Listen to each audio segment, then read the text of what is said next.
তোমাদের সবাইকে স্বাগত জানাই প্রিজম কর্তৃক আয়োজিত প্রজেক্ট এইচ এর আজকের তৃতীয় ক্লাসে বাংলা ক্লাস নিয়ে আমি আছি শাওলি ইসলাম তোমাদের সাথে। আজকে আমরা পড়ব বিদ্রোহী কবিতা। এর আগে আমরা দুইটা ক্লাসে বিভীষণের প্রতি মেঘনাদ কবিতাটি শেষ করেছি।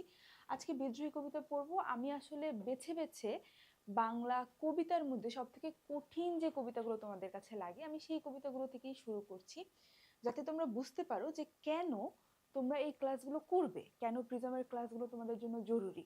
কারণ এই কঠিন কবিতাগুলো যখন তোমাদের কাছে সহজ হয়ে ধরা দিবে তখন কিন্তু তোমরা বুঝতে পারবে যে কেন ক্লাসগুলো জরুরি। তো বিদ্রোহী কবিতা, যে কোনো কবিতাই শুরু করার আগে আমি যে কথাটা বলি যে কবিতাকে পড়ার কিছু নিয়ম আছে। হ্যাঁ, আমি বলছি না যে এই নিয়মগুলো একদম অক্ষরে অক্ষরে পালন করতে হবে, কিন্তু আমি মনে করি যে আমার পড়ানোর অভিজ্ঞতা থেকে আমি মনে করি যে এই নিয়মগুলো যদি তুমি মেনে চলো বা এভাবে যদি তুমি কবিতাটা পড়ো তখন কবিতাটা তোমার কাছে আরো বেশি সহজ হবে, সহজে তুমি বুঝতে পারবে এবং কনসেপ্টটা তোমার মাথায় এমনভাবে গেঁথে যাবে যে পরবর্তীতে তোমাকে এই কবিতা নিয়ে খুব একটা বেশি টেনশন করতে হবে না বা বারবার রিভাইজ করতে হবে না। তো কবিতা পড়ার নিয়মে আমি প্রথমে যেটা বলি যে আমরা প্রথমে কবি পরিচিতিটা পড়ে নিব, তারপরে পাঠ পরিচিতি এবং মোস্ট ইম্পর্টেন্ট পার্ট শব্দার্থ। আমরা শব্দার্থটা পড়ে নিব, তারপরে কবিতা আমাদের কাছে খুবই ইজি হয়ে যাবে। তো চলো শুরু করা যাক। বিদ্রোহী কবিতাটা আসলে কাজী নজরুল ইসলামের। কাজী নজরুল ইসলামকে আমরা সবাই চিনি, আমাদের জাতীয় কবি, আমরা জানি এটা। তো কাজী নজরুল ইসলামের কি কিন্তু বলা হয় বিদ্রোহী কবি। তো বিদ্রোহী কবি কেন বলা হয় সেটা আমরা এই আজকে বিদ্রোহী কবিতাটা পড়লে আমরা বুঝতে পারবো যে কাজী নজরুল ইসলামকেই কেন বিদ্রোহী কবি বলা হচ্ছে। উনি মূলত হচ্ছে এই কবিতাটার মধ্যে কিছু জিনিস আমি তোমাকে আগে একটু ডিসক্লাইমার দিয়ে নিই যে এই কবিতাটা পড়লে আমরা আসলে কি কি জানতে পারছি। এই কবিতাটা পড়লে আমরা আসলে বুঝতে পারবো যে কবির বিদ্রোহী সত্তাটা কতটা তীব্র ছিল, যে কারণে তাকে বিদ্রোহী কবি বলে আখ্যা দেওয়া হয়। এমন না যে রেভলিউশনারি কবিতা কেউ লেখেনি, এমন না যে কেউ অন্যায়ের প্রতিবাদ করে কবিতা লেখেনি, কিন্তু কেন কাজী নজরুল ইসলাম কি বিদ্রোহী কবি বলা হচ্ছে সেটা আমরা এই কবিতার মাধ্যমে বুঝতে পারবো। আবার আমরা এখানে বিভিন্ন পৌরাণিক ক্যারেক্টার দেখতে পাবো, সেটা আমরা হিন্দু মিথোলজি থেকে দেখতে পাবো, গ্রিক মিথোলজি থেকে দেখতে পাবো এবং আমরা মুসলিম মিথোলজি থেকে দেখতে পাবো। মানে আমরা বিভিন্ন ধরনের পৌরাণিক ক্যারেক্টার দেখতে পাবো, কিছু ঐতিহাসিক ক্যারেক্টার দেখতে পাবো এবং এই কবিতাটিতে কবি খুব পরস্পর বিরোধী অবস্থানে আছে। আচ্ছা, পরস্পর বিরোধী অবস্থানটা কিরকম, যে একই সাথে আলো একই সাথে অন্ধকার, হ্যাঁ, দুঃখ একই সাথে সুখ। তো এভাবে উনি নিজেকে খুব পরস্পর বিরোধী একটা অবস্থানে রেখেছেন।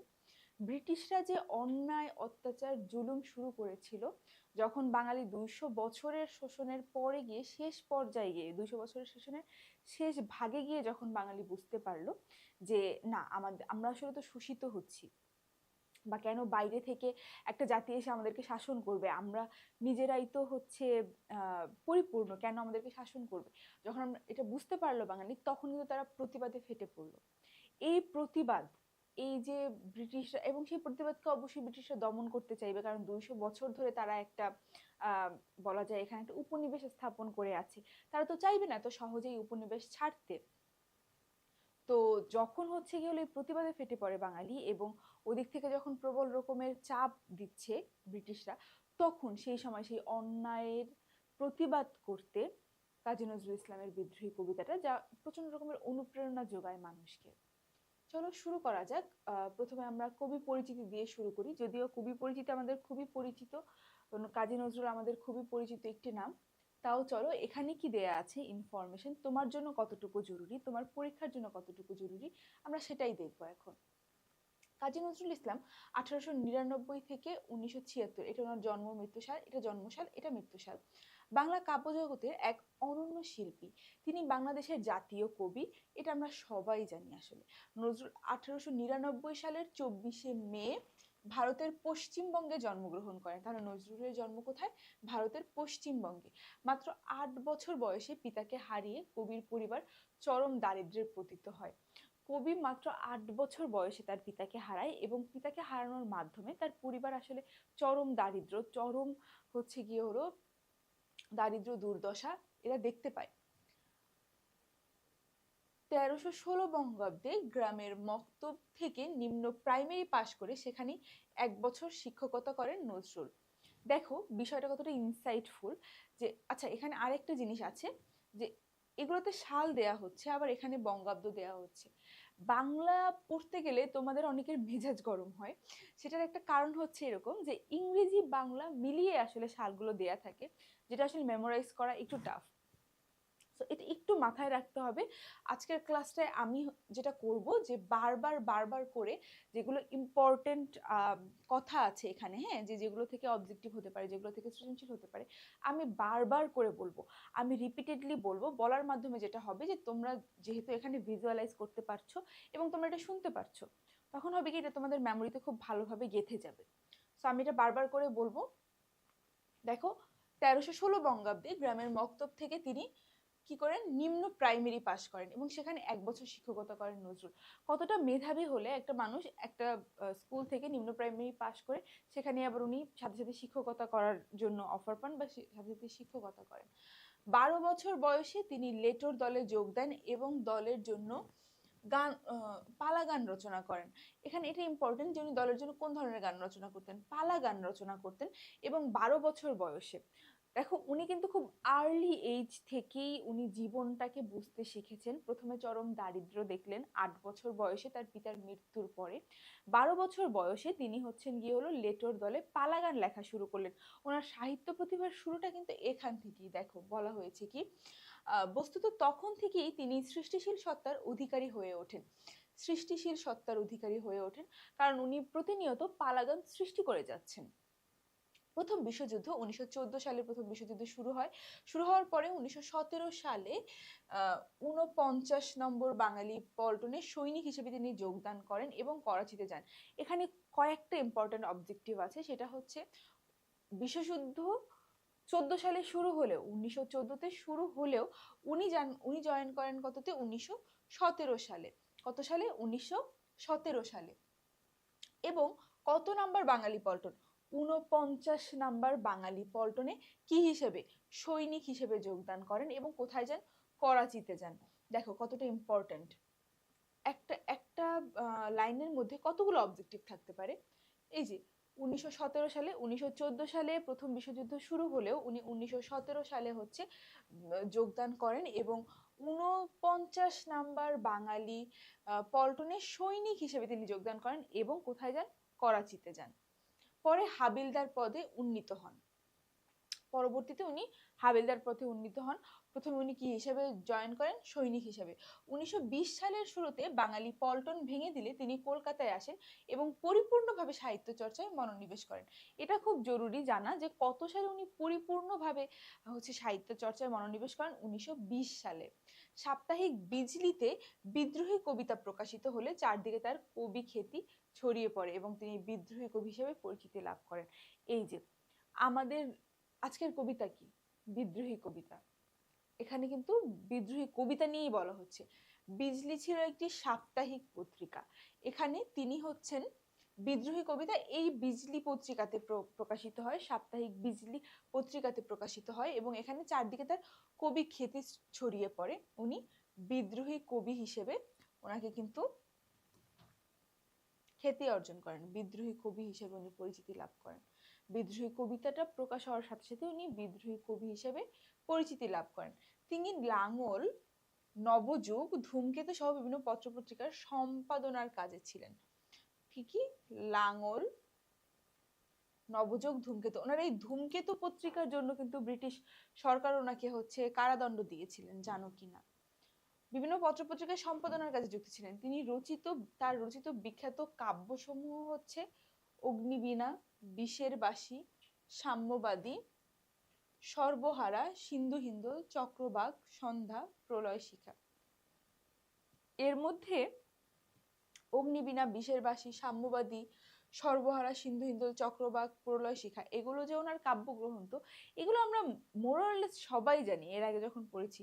এখানে হচ্ছে নতুন কোনটা অ্যাড হয়েছে? সন্ধ্যা। এই সন্ধ্যা কাব্যগ্রন্থটা নতুন অ্যাড হয়েছে, এটা মাথায় রাখতে হবে। এছাড়া দেখো তার উল্লেখযোগ্য সংখ্যক উপন্যাস, ছোট গল্প, নাটক ও প্রবন্ধ রচনা করেছেন। অসংখ্য সঙ্গীতের স্রষ্টা নজরুল। দেশাত্মবোধক গান, শ্যামা সঙ্গীত, গজল রচনায় তার জুড়ি মেলা ভার। এখানে দেখো একটা ইম্পর্টেন্ট বিষয় যে উনি শ্যামা সঙ্গীত যেমন রচনা করেছেন, একই সাথে উনি গজল রচনা করেছেন। শ্যামা সঙ্গীতটা কি? হিন্দুদের মা কালীর জন্য যে গান লেখা হয়, কালীর উপাসনায় যে গান লেখা হয়, সেটাকে বলা হয় শ্যামা সঙ্গীত। মা কালীর জন্য যে গান। আর গজল তো আমরা জানি যে এটা হচ্ছে মুসলিমদের বিভিন্ন ইভেন্টকে কেন্দ্র করে যে গানগুলো লেখা হয়, যদিও এই গানে মিউজিক থাকে না কোনো। তো এই গজল রচনা করেছেন এবং শ্যামা সঙ্গীত রচনা করেছেন। ভারত সরকার তাকে পদ্মভূষণ দিয়েছেন, 1960 সালে পদ্মভূষণ দিয়েছেন। এবং জগত্তারিণী স্বর্ণ পদক, 21 পদক সহ অসংখ্য পুরস্কার ও সম্মাননায় তিনি ভূষিত হয়েছেন। স্বাভাবিক হওয়াটাই স্বাভাবিক। 1972 সালে সরকারি উদ্যোগে নজরুলকে সপরিবারে স্বাধীন বাংলাদেশে আনা হয় এবং জাতীয় কবি হিসেবে স্বীকৃতি দেয়া হয়। 1976 সালের 29 আগস্ট কবি ঢাকায় মৃত্যুবরণ করেন। এখানে আরেকটা ব্যাপার হচ্ছে, আমি তোমাদেরকে বলে রাখি, যেটা আমি সবসময় বলি, যে এই কবি পরিচিতি থেকে কবির জন্ম মৃত্যুর সাল এবং তার হচ্ছে উল্লেখযোগ্য রচনা, এগুলো হচ্ছে গিয়ে হলো খুব ইম্পর্টেন্ট। যে কোনো একটা বা দুইটা থেকে আসতে পারে, জন্ম মৃত্যু সাল বা হচ্ছে রচনা, যে কোনো একজন বা দুইজনেরটা আসবে। কিন্তু তুমি তো জানো না কোন একজন বা দুজনেরটা আসবে, বা এটা আসলে আমি যে ডিফাইন করে দিব যে এইটাই আসবে বা এখান থেকে আসার সম্ভাবনা বেশি, এটাও সম্ভব না। কেন?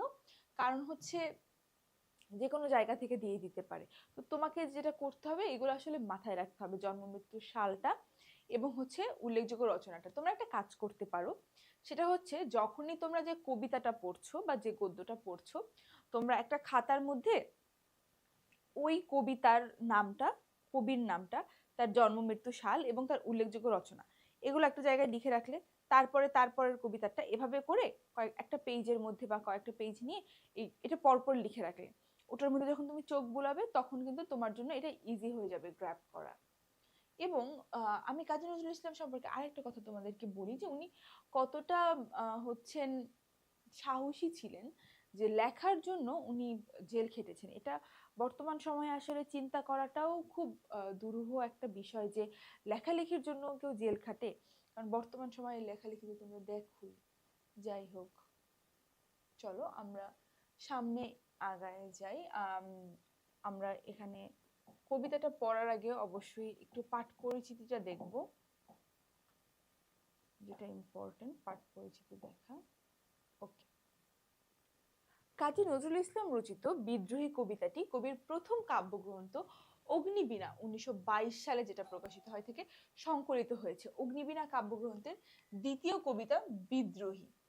তো এখানে আর একটা আমরা ইম্পর্টেন্ট অবজেক্টিভ পেয়ে গেলাম, যে এটা হচ্ছে কবির অগ্নিবীণা কাব্যগ্রন্থ থেকে সংকলিত হয়েছে। এবং তোমরা যখন সৃজনশীল লিখবে, তখন যদি তোমরা ধরো এটা অ্যাড করো যে বিদ্রোহী, ধরো তুমি প্রয়োগমূলক কোশ্চেনের অ্যান্সার করছো বা হচ্ছে উচ্চতর দক্ষতা করছো, তখন যদি তুমি হচ্ছে প্রথমে জ্ঞানের অংশটুকু লিখলে, অনুধাবনের অংশটুকু লিখলে, তারপর যদি লেখো যে বিদ্রোহী কবিতাটি মূলত কবির অগ্নিবীণা কাব্যগ্রন্থ থেকে সংকলিত হয়েছে, এটা অগ্নিবীণা কাব্যগ্রন্থের দ্বিতীয় কবিতা এবং এখানে মূলত কবি বোঝাতে চেয়েছেন, এভাবে যদি লেখো, তখন হবে কি, এক্সামিনার না বুঝতে পারবে যে তুমি পড়েছো এন্ড তোমার এই কবিতাটা সম্পর্কে নলেজ আছে। তুমি যত হচ্ছে ইনফরমেশন অ্যাড করতে পারবে, তত আসলে তোমার উত্তরপত্রটা অনেক বেশি প্রেজেন্টেবল লাগবে, অনেক বেশি হচ্ছে গেলো ফার্নিশড হবে।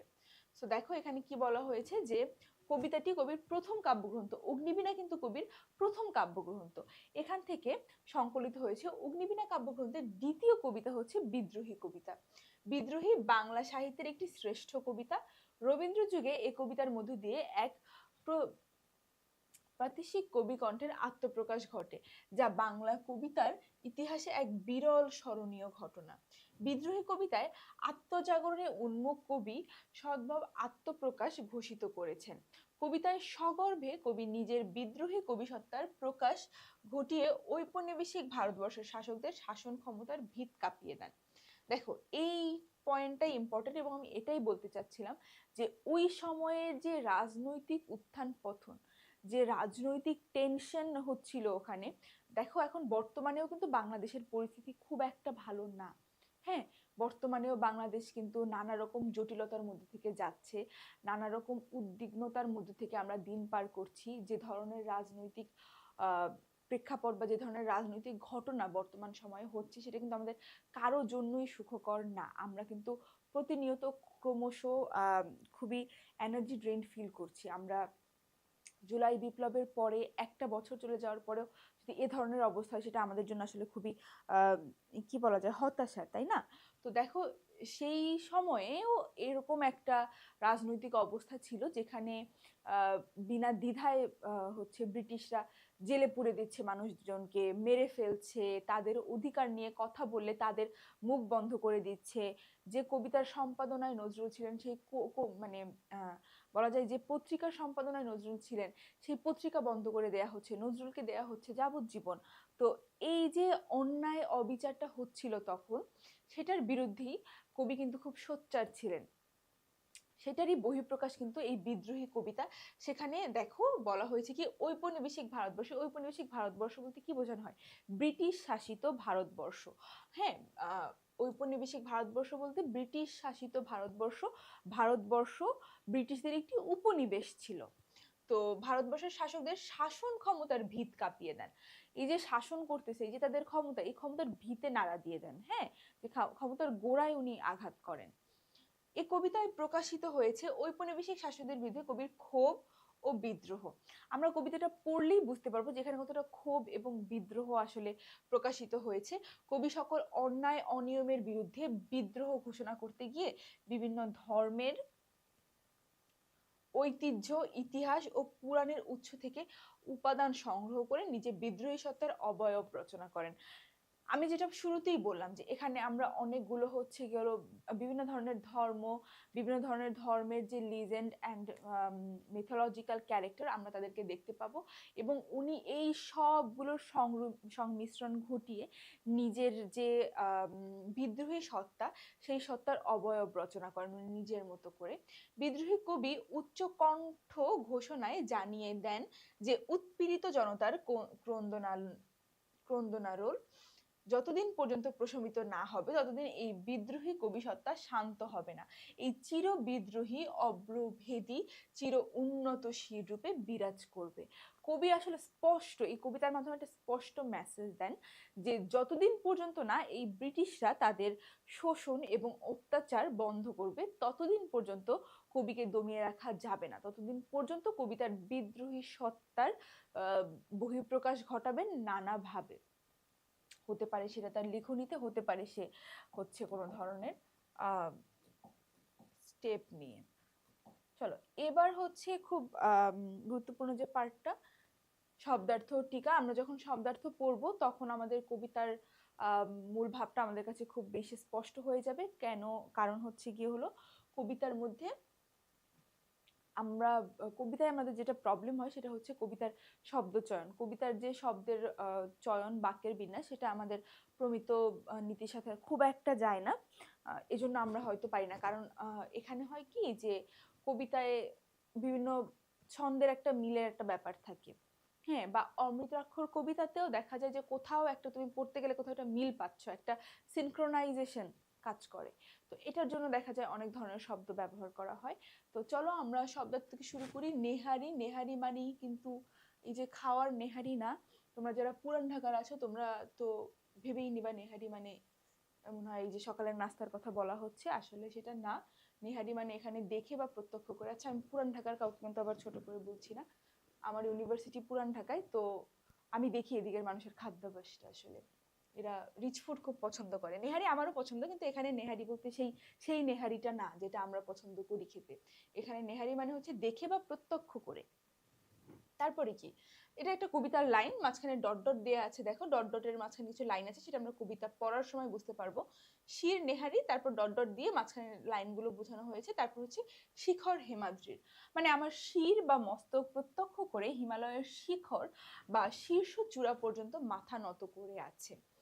হ্যাঁ, মহাপ্রলয়। মহাপ্রলয় বলতে কি বলা হয়? সৃষ্টির ধ্বংসকাল। এই প্রলয়কালে সৃষ্টির দেবতা ব্রহ্মারও আয়ুর অবসান ঘটে। আচ্ছা, যারা হিন্দু পুরাণ জানো না তাদের জন্য এটা বলে রাখি, হিন্দু পুরাণে বলা হয়ে থাকে যে সৃষ্টির দেবতা হচ্ছে ব্রহ্মা। ব্রহ্মা হচ্ছেন গিয়ে হলো সবকিছু, এই যে বিশ্ব ব্রহ্মাণ্ড আমরা বলি না, বিশ্ব ব্রহ্মাণ্ড কেন বলি, কারণ হচ্ছে এই এই ব্রহ্মার থেকে রেফারেন্স নিয়ে আমরা বলি বিশ্ব ব্রহ্মাণ্ড, মানে ব্রহ্মার থেকেই এই বিশ্বর সৃষ্টি হয়েছে। তো বলা হয়ে থাকে যে মহাপ্রলয় এমন একটি প্রলয় যেখানে মূলত হচ্ছে সৃষ্টির ধ্বংসকাল যেটাকে ডিনোট করে, এবং এই সৃষ্টির ধ্বংসকালে যে প্রলয় হবে, এই প্রলয়ের কারণে যে সৃষ্টির দেবতা যে ব্রহ্মা, তারও আয়ুর অবসান ঘটবে, অর্থাৎ ব্রহ্মাও নিঃশেষ হয়ে যাবেন। এটা হিন্দু পুরাণের বিলিফ।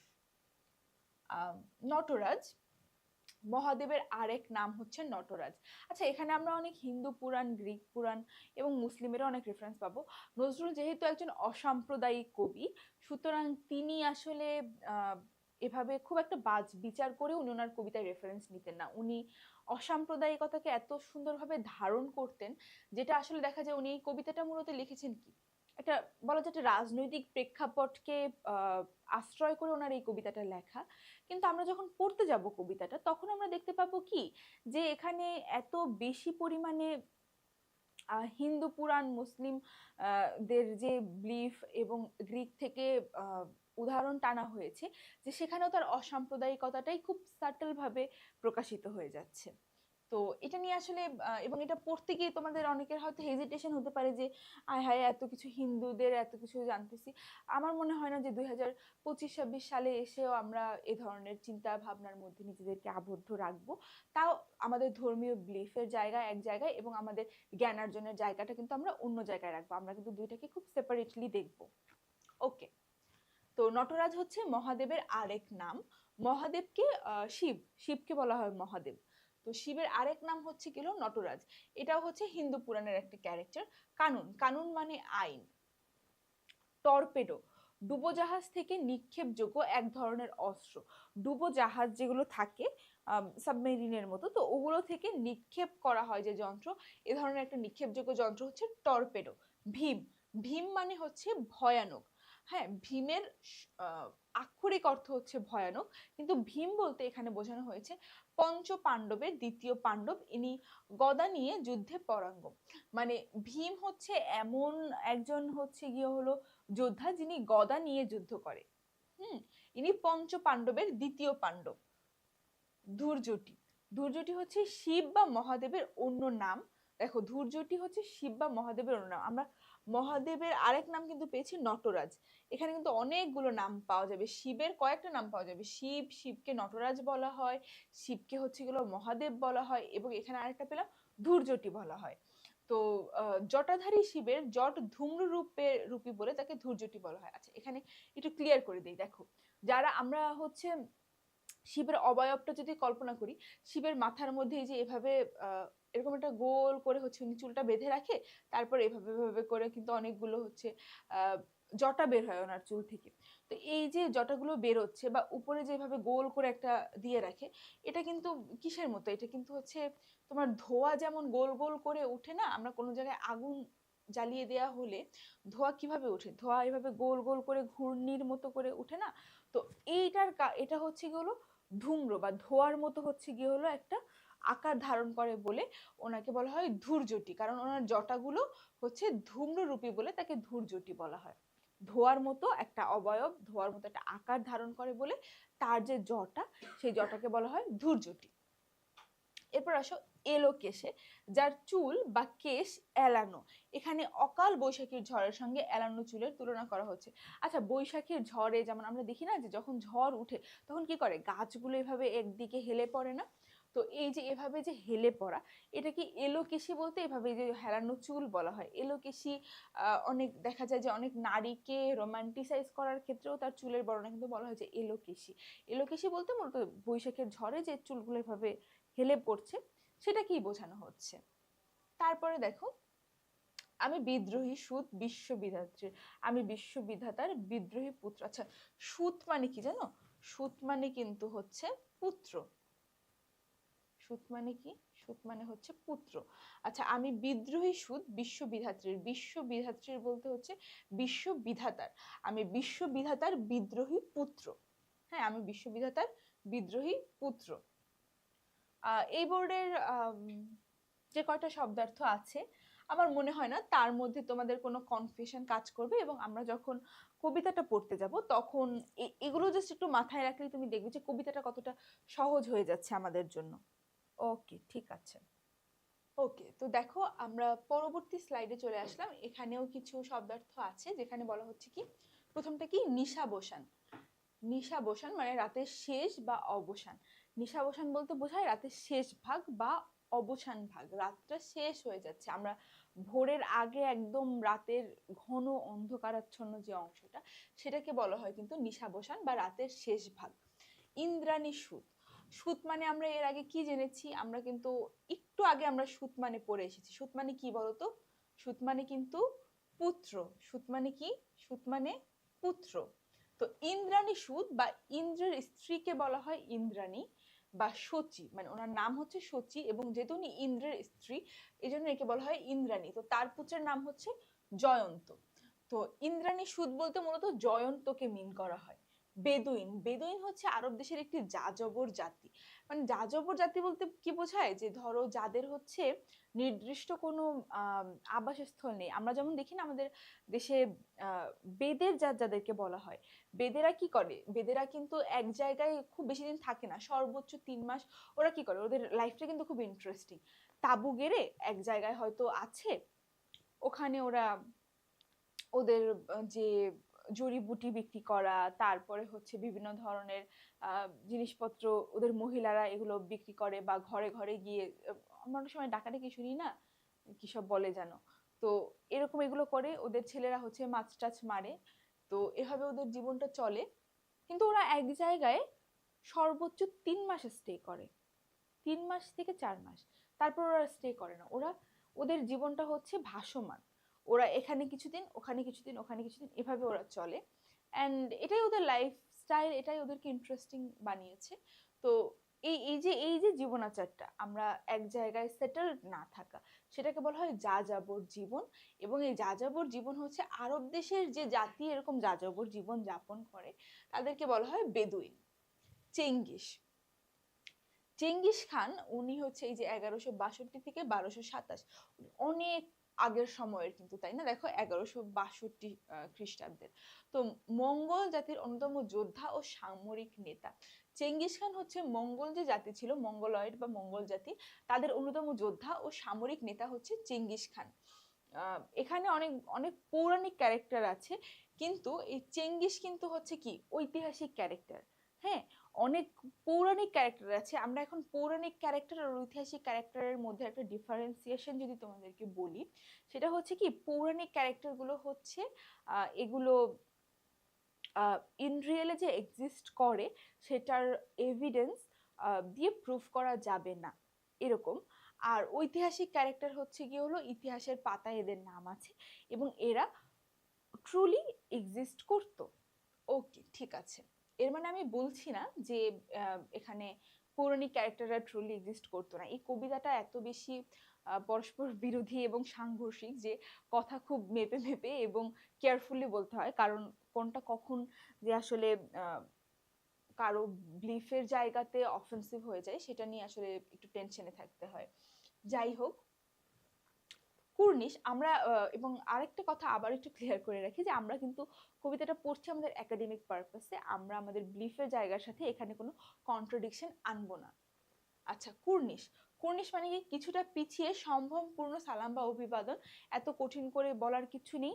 আমরা এখন অনেকেই এনিমি দেখি, জাপানিজ অনেক, আমরা হচ্ছে কি হলো movies and all that animes দেখি, তো সেখানে আমরা কিন্তু দেখি যে কি করে ওরা হচ্ছে একটু বাউ ডাউন করে না, যেটা বাউ ডাউন করাটা হচ্ছে কি হলো কুর্নিশ করা। হ্যাঁ, ইংলিশে এটাকে বলে বাউ ডাউন করা, আর এটা হচ্ছে বাংলায় কুর্নিশ করা, যে কিছুটা পিছিয়ে গিয়ে সম্মান দেখানোর জন্য সামনের পার্সনকে একটু ঝুঁকে যাওয়া, বাউ করা। ওকে, ঈশান বিশান ওঙ্কার। ঈশান কোণ থেকে শিঙা দ্বারা ধ্বনিত ওঙ্কার বা ওকার বা ও ধ্বনি। আচ্ছা, শঙ্খ বাজালে একটা ও ধ্বনি হয় না, এইটা কি বোঝানো হয়েছে, কিন্তু এটাকে বোঝানো হয়েছে কি ঈশান কোণ থেকে। আচ্ছা, ঈশান কোণ বলতে কি বোঝায়? ঈশান কোণ বলতে মূলত বোঝায় পূর্ব পশ্চিম কোণ। হ্যাঁ, পূর্ব পশ্চিম কোণ, একটা কর্নারের পূর্ব পশ্চিম ভাগ থেকে যে হচ্ছে ধ্বনিটা উঠে তোমার শঙ্খ বাজালে যে ও ধ্বনিটা হয় সেটাকে বলা হয় ঈশান কোণ থেকে আসা ধ্বনিত ওঙ্কার ধ্বনি। ইসরাফিলের সিংহা। পবিত্র কোরআনে উল্লেখিত বিশিষ্ট ফেরেশতার নাম ইসরাফিল। তিনি সিংহায় ফু দেওয়ার সঙ্গে সঙ্গে কিয়ামত সংঘটিত হবে। কিয়ামত বা প্রলয়কালে হযরত ইসরাফিলের ব্যবহৃত সিংহা। আচ্ছা, আমরা তো জানি না চারজন হচ্ছে প্রসিদ্ধ ফেরেশতা। চারজন প্রসিদ্ধ ফেরেশতা। প্রথম জন কে? জিব্রাইল আলাইহিস সালাম, যিনি হচ্ছেন গিয়ে হলো ওহী নিয়ে আসতেন। তারপর হচ্ছে গিয়ে আজরাইল আলাইহিস সালাম, জান কবজ করেন। এর মধ্যে আরেকজন হচ্ছে, তারপর হচ্ছে মিকাইল আলাইহিস সালাম, যিনি হচ্ছে কি হলো কি রিজিক এবং বৃষ্টি ঝড় এসবের জন্য হচ্ছে যিনি কাজ করেন। এবং তারপরে হচ্ছে ইসরাফিল আলাইহিস সালাম, ওনার একটাই কাজ, সেটা হচ্ছে কি আমরা জানি যে কিয়ামত সংগঠিত হবে কিভাবে। ইসরাইল আলাইহিস সালাম তার হচ্ছে ইসরাফিল আলাইহিস সালাম তার সিংহায় ফু দিবেন এবং সবকিছু তুলার মতো উঠতে থাকবে। এবং এত তীব্র হবে যে মানুষের শ্রাব্যতার সীমাকে ছাড়িয়ে যাবে। অসহনীয় ধরনের একটা শব্দ হবে এবং সবকিছু তুলার মতো উঠতে থাকবে। তো উনি নজরুল এই রেফারেন্সটা কি টেনেছেন যে কিয়ামত সংঘটিত হওয়ার সময় যে ইসরাফিল আলাইহিস সালাম তার সিংহায় ফু দিবেন, তখন হচ্ছে কি হলো কিয়ামত সংঘটিত হবে। উনি ওই রেফারেন্সটা এখানে টেনেছেন। আমরা দেখব কবিতায় এর প্রয়োগটা আসলে কোন জায়গা থেকে এসেছে। পিনাক পানির ডমরু ত্রিশূল। ওকে, পিনাক পানি। শিব বা মহাদেব পিনাক নামক ধনু ধারণ করেন বলে তার নাম পিনাক পানি। দেখো, মহাদেবের এখানে অনেকগুলো নাম আছে কিন্তু। হ্যাঁ, তোমাকে যদি অবজেক্টিভ দেয়া হয় যে শিব বা মহাদেবের নাম কোনগুলো নয় বা কোনগুলো, শিব বা মহাদেবকে আরো কোন নামে সম্বোধন করা হয়, সেটা কিন্তু এখান থেকে হওয়ার পসিবিলিটিস অনেক বেশি। শিব বা মহাদেবের পিনাক নামক ধনু ধারণ করার কারণে তার নাম হচ্ছে পিনাক পানি। ধনু আর ধনুক তো আমরা চিনি, তাই না? তো ওইটা উনি যেহেতু বহন করেন, এটার কারণে ওনার নাম হচ্ছে পিনাক পানি। তার অন্য হাতে থাকে ডমরু নামক ডুগডুগি জাতীয় বাদ্যযন্ত্র ও ত্রিশূল। দেখো তাহলে মহাদেবের অবয়বটা একটু কল্পনা যদি আমরা করি, বা যারা হচ্ছে মহাদেবের অবয়ব সম্পর্কে ধারণা রাখি না, আমরা একটু বলবো যে একটু গুগল করে নাও। গুগল করলে একটা ছবি চলে আসবে। হ্যাঁ, অনেক সিরিয়াল, মেগা সিরিয়াল মুভিতে হচ্ছে গিয়ে হলো মহাদেবের ক্যারেক্টার আছে।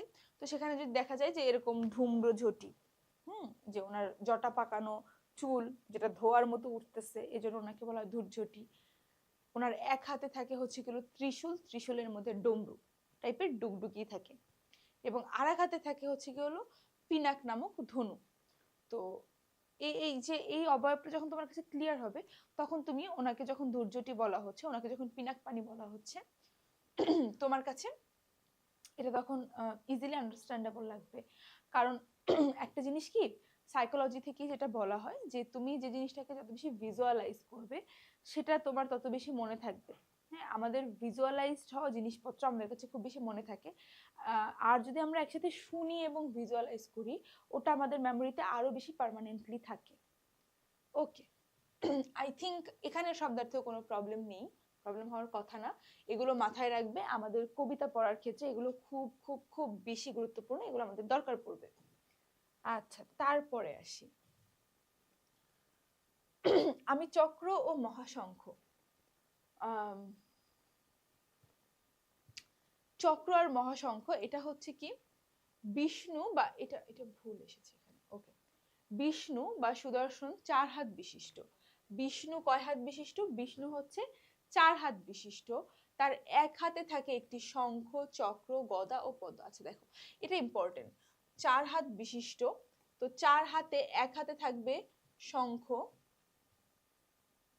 শঙ্খ, তারপরে হচ্ছে পদ্ম, আর এক হাতে কি থাকবে? চক্র এবং গদা। তো এটা দেখো, এখানেও কিন্তু যে ক্যারেক্টারটাকে টানা হয়েছে কে বিষ্ণু, তো এই বিষ্ণুর ক্যারেক্টারটাও কিন্তু পরস্পর বিরোধী আচরণে আছে। দেখো, কারণ ওনার এক হাতে থাকছে পদ্ম আর শঙ্খ, যেটা হচ্ছে সৃষ্টির প্রতীক, যেটা হচ্ছে শান্তির প্রতীক। অন্য হাতে থাকছে চক্র আর গদা, যেটা হচ্ছে কি হলো চক্র, কি চক্র এভাবে এই যে আঙুলের ভিতরে এরকম চক্র ঘুরতে থাকে না, কাটা কাটা এভাবে থাকে। হ্যাঁ, ওই চক্র যদি এসে গলায় লাগে না, একদম কেটে যাবে। তো এক হাতে চক্র আর গদা।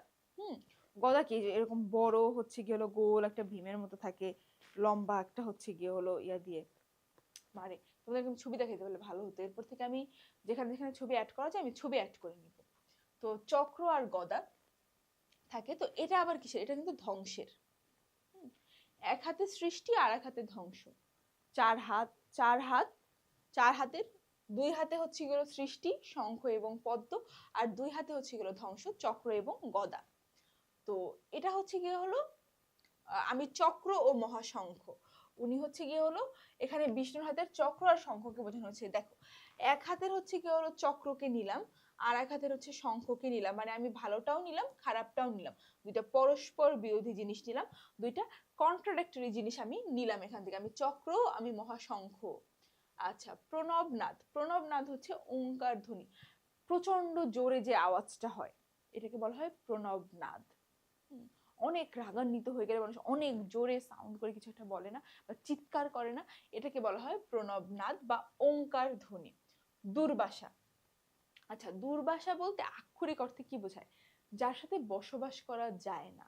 দুর্বাসা, যার সাথে বসবাস করা যায় না, বসবাসের অযোগ্য। এখন এখানে দেখো ভারতীয় পুরাণের কোপন স্বভাবের বিশিষ্ট মুনি। আচ্ছা, কোপন স্বভাব বলতে কি বোঝায়? কোপন স্বভাব হচ্ছে যে খুব দ্রুত, খুব সামান্য কারণে রেগে যায়, যে খুব দ্রুত রিয়্যাক্ট করে, এটাকে বলা হয় কোপন স্বভাব। কোপন স্বভাব বিশিষ্ট মুনি হচ্ছে কি হলো দুর্বাসা। মহর্ষি অত্রির ঔরসে ও তার স্ত্রী অনস্বর গর্ভে দুর্বাসার জন্ম। আচ্ছা, দুর্বাসার জন্ম কোথায়? মহর্ষি অত্রির ঔরসে আর তার স্ত্রী অনস্বর গর্ভে দুর্বাসার জন্ম। এর কোপারলে পরে অনেকেই দগ্ধ হন, মানে এর যে রাগ, সেই রাগের পাল্লায় পড়ে অনেকেই হচ্ছে গিয়ে হলো প্রবলেমে পড়ে, অনেকেই দগ্ধ হয়, এটাকে বোঝানো হচ্ছে। কোপন স্বভাব বলতে মূলত বোঝানো হয় রাগী স্বভাব। উনি এতটাই রাগী যে ওনার সাথে বসবাস করা আসলে সম্ভব না, এই জন্য ওনাকে বলা হয় দুর্বাসা। চিন্তা করতে হবে কি পরিমাণ রাগী হইতে পারে একটা মানুষ। ওকে। বিশ্বামিত্র বিশিষ্ট ব্রহ্মর্ষি, ক্ষত্রিয় কুলে জন্মগ্রহণ করেও কঠোর তপস্যার ফলে তিনি ব্রাহ্মণত্ব লাভ করেন। এখানে মূলত এই বিশ্বমাত্রিক মিত্রকে দেখানো হয়েছে একজন শান্ত স্বভাবের ভালো স্বভাবের একজন মনীষী হিসেবে, যিনি হচ্ছে গিয়ে হলো ক্ষত্রিয় কুলে জন্মগ্রহণ। হিন্দুদের মধ্যে তো তুমি জানো যে একটা ক্লাস ডিভিশন আছে ইয়ার কারণে, ধর্মকে কেন্দ্র করে, যে কি কি ব্রাহ্মণ সব থেকে শ্রেষ্ঠ, ব্রাহ্মণ, ক্ষত্রিয়,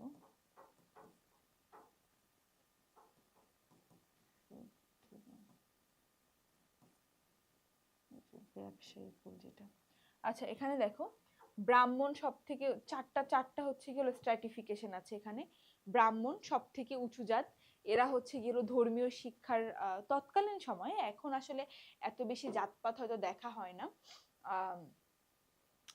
ওদের ইন্টারকাস্ট ম্যারেজটা এখনো হয়তো তেমন একটা লেজিটিমেট না, তবে ওদের মধ্যে হচ্ছে গিয়ে হলো এই যে ব্রাহ্মণ, ক্ষত্রিয়, তারপর হচ্ছে গিয়ে হলো এক সেকেন্ড ভাই, একটুখানি আমার দেখা লাগবে ক্ষত্রিয়র পরেরটা যেন কি ছিল, রেকর্ড হতে থাকুক, বেশি সময় লাগবে না।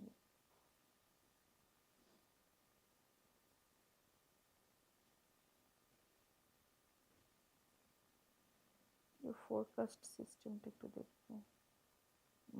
ব্রাহ্মণ, ক্ষত্রিয়, বৈষ্ণব। ওকে, তো হিন্দুদের মধ্যে যে একটা ক্লাস স্ট্রাটিফিকেশন আছে এটা তো আমরা জানি, তাই না? ধর্মকে বেস করে যে হিন্দুদের মধ্যে একটা ক্লাস স্ট্রাটিফিকেশন থাকে, এখানে আছে কি কি চারটা ভাগ আছে, ব্রাহ্মণ, ক্ষত্রিয়, বৈষ্ণব বা বৈষ্ণব, আর হচ্ছে শূদ্র। হ্যাঁ, তো তৎকালীন সময়ে আসলে হিন্দুদের মধ্যে এই যে শ্রেণী বিভেদটা, হ্যাঁ, ধর্মের কারণে যে স্ট্র্যাটিফিকেশনটা হতো, এটা আসলে খুব প্রমিনেন্ট ছিল। বর্তমান সময়ে দেখা যায় যে ইন্টারকাস্ট ম্যারেজ এখনো তেমন একটা লেজিটিমেট না, এখনো তেমন একটা বৈধ না হিন্দু সমাজে। তবে এই জাতের ভিত্তিতে নিজেদেরকে যে খুব ডিফারেন্সিয়েট করা, এই জিনিসটা এখন নেই। তো ব্রাহ্মণ যারা ছিল তারা ছিল হচ্ছে খুব বেশি, তারা হচ্ছে ধর্মীয় জ্ঞানটা নিতে পারতো, তারা হচ্ছে গিয়ে হলো মন্দির পরিচালনা এবং হচ্ছে পূজা আশ্রা করার কাজটা তারা করতে পারো, তারা সমাজের সব থেকে বেশি বা সব থেকে সুপেরিয়র লেভেলে থাকতো এরা। তারপর হচ্ছে ক্ষত্রিয়, এরা ছিল যোদ্ধা, হ্যাঁ, এরা আসলে যুদ্ধের কাজটাতে থাকতো। এবং ব্রাহ্মণ ব্যতীত এই 3 যে জাত আছে এরা হচ্ছে গিয়ে হলো নিজেরা কখনো ধর্মীয় যে পাঠ লাভ এটা করতে পারতো না। তো ক্ষত্রিয়ের পর হচ্ছে বৈষ্ণব, বৈষ্ণবরা হচ্ছে গেলো ব্যবসায়ী শ্রেণী ছিল, বণিক শ্রেণী ছিল। আর শূদ্র বা নমশূদ্র এরা হচ্ছে সব থেকে নিচু জাত। এদের সমাজে আসলে মানুষ হিসেবে গণ্য করা হতো না শূদ্রদেরকে। এরা হচ্ছে গিয়ে হলো যে মুচি, তারপর হচ্ছে সুইপার, এসবের কাজ করতো। যাই হোক, তো এখানে বলা হচ্ছে যে উনি এই বিশ্বামিত্র যে ব্রহ্মর্ষি আছে উনি হচ্ছে ক্ষত্রিয় কুলে জন্মগ্রহণ করেন, অর্থাৎ যোদ্ধা কুলে জন্মগ্রহণ করেন, কিন্তু উনি কঠোর তপস্যার ফলে ব্রাহ্মণত্ব লাভ করে। এই ব্রাহ্মণ হওয়ার বিষয়টা কিন্তু হিন্দু সমাজে স্ক্রাইবড বা আরোপিত, অর্থাৎ এটা চেঞ্জ করা যাবে না এবং এটা তোমার জন্মের সাথে নির্ধারিত হবে। যেমন ধরো জন্মসূত্রে আমি মুসলিম, হ্যাঁ, তো এটা আমার উপর স্ক্রাইবড।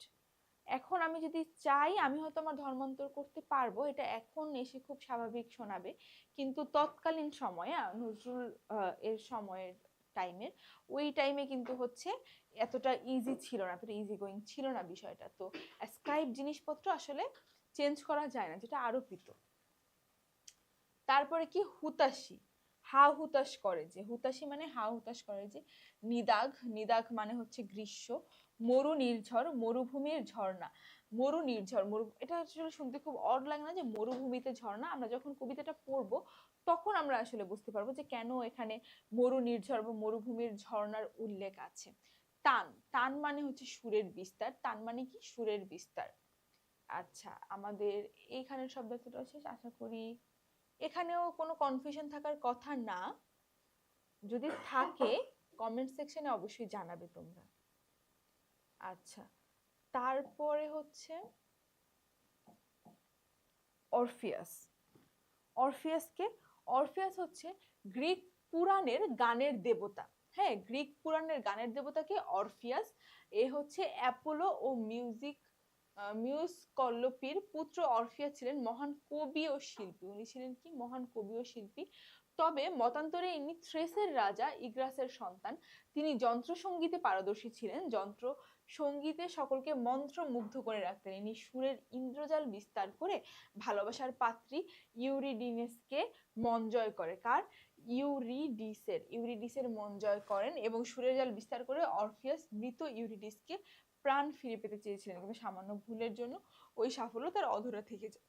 এত কাহিনী আমাদেরকে জানতে হবে না, আমরা জাস্ট অরফিয়াস সম্পর্কে যদি জানতে চাই, সেটা হচ্ছে উনি একজন মহান কবি আর শিল্পী ছিলেন, যিনি হচ্ছে ওনার সুরে সবাইকে মন্ত্রমুগ্ধ করতে পারতেন। আচ্ছা, পাশরি, পাশরি মানে ভুলে যাই বা বিস্মৃত হওয়া। ভুলে যাওয়া বা বিস্মৃত হওয়া হচ্ছে পাশরি। হাবিয়া দোজক, হাবিয়া দোজক হচ্ছে 60টি দোজকের একটি, সবচেয়ে ভয়ানক দোজক। আমরা জানি জান্নাত হচ্ছে কি হলো আছে 8টি, বেহেশত আছে 8টি, দোজক আছে 60টি। বেহেশতের সব থেকে ভালো বেহেশত কোনটা? জান্নাতুল ফেরদৌস। জান্নাতুল ফেরদৌস হচ্ছে সব থেকে শ্রেষ্ঠ। আর 60টি দোজকের মধ্যে সব থেকে নিম্ন স্তরে হচ্ছে হাবিয়া দোজক। তো সেই হাবিয়া দোজকের কথা বলে, সব থেকে ভয়ানক দোজক, সব থেকে পাপীগুলাকে হচ্ছে হাবিয়া দোজকে পাঠানো হবে। পরশুরাম, পরশুরাম বলতে বোঝানো হয় বিষ্ণুর ষষ্ঠ অবতারকে। হ্যাঁ, বিষ্ণুর ষষ্ঠ অবতার হচ্ছে কি হলো, বিষ্ণুর কয়েকটা অবতার আছে। হ্যাঁ, বিষ্ণুর কয়েকটা অবতার আছে, তার মধ্যে যে ষষ্ঠ অবতার, সেই ষষ্ঠ অবতারকে বলা হয় হচ্ছে কি পরশুরাম। হ্যাঁ, পরশুরাম হচ্ছে যমদগ্নি ও রেণুকার পঞ্চম পুত্র হচ্ছে গিয়ে হলো পরশুরাম। দেখো এখানে একটা কনফিউশন ক্রিয়েট হতে পারে, সেটা হচ্ছে গিয়ে হলো জন্মদগ্নি আর রেণুকার পঞ্চম পুত্র হচ্ছে পরশুরাম, আর বিষ্ণুর ষষ্ঠ অবতার। কোনটা পঞ্চম কোনটা ষষ্ঠ এটার মধ্যে কিন্তু কনফিউশন করা যাবে না। অস্ত্র হিসাবে পরশু বা কুঠার ধারণ করায় তার নাম হয় পরশুরাম।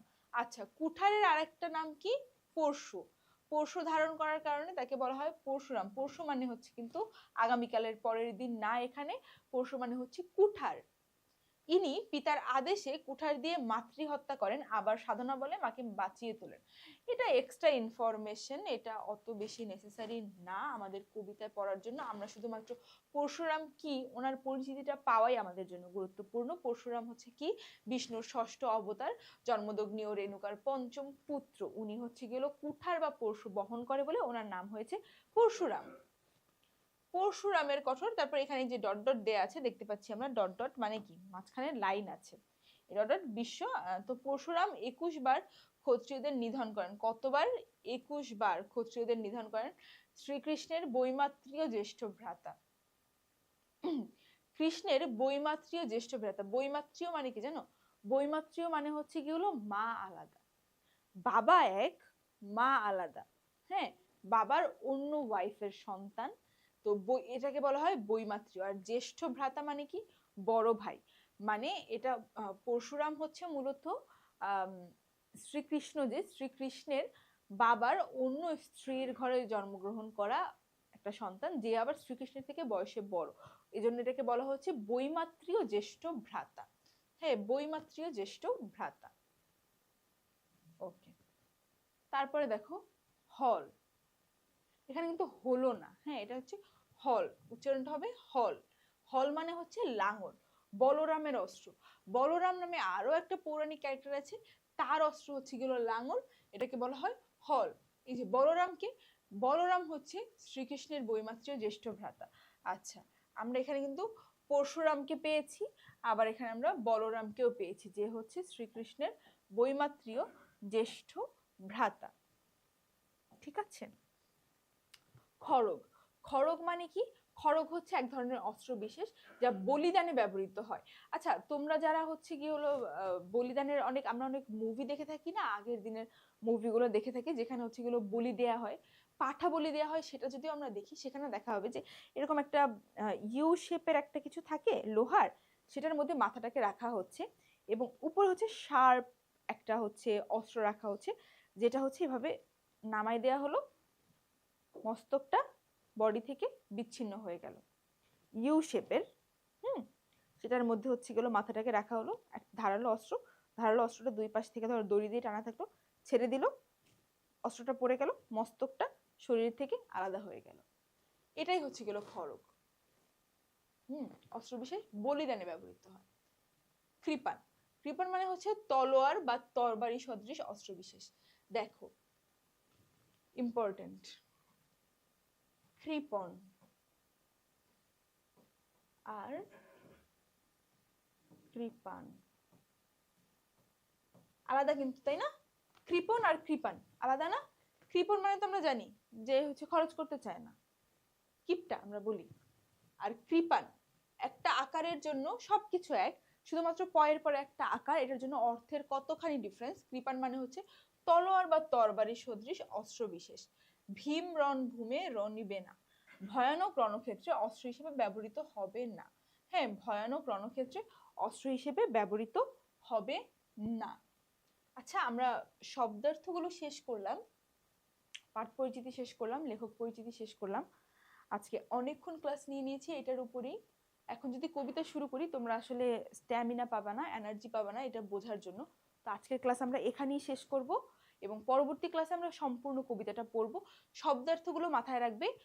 দ্বিতীয় ক্লাস আসার আগে অবধি, মানে বিদ্রোহী কবিতার উপর দ্বিতীয় ক্লাস আসার আগে অবধি তোমরা শব্দার্থগুলো অনেক ভালোভাবে প্র্যাকটিস করবে, যেন কবিতা পড়ার টাইমে আমাদের শব্দার্থের ভুলগুলো না হয়। কারণ আমরা কবিতা পড়ার টাইমে যখন আমরা শব্দের অর্থগুলো জেনে জেনে পড়বো, তখন কিন্তু আমাদের জন্য কবিতাটা আরো বেশি ইজি হবে।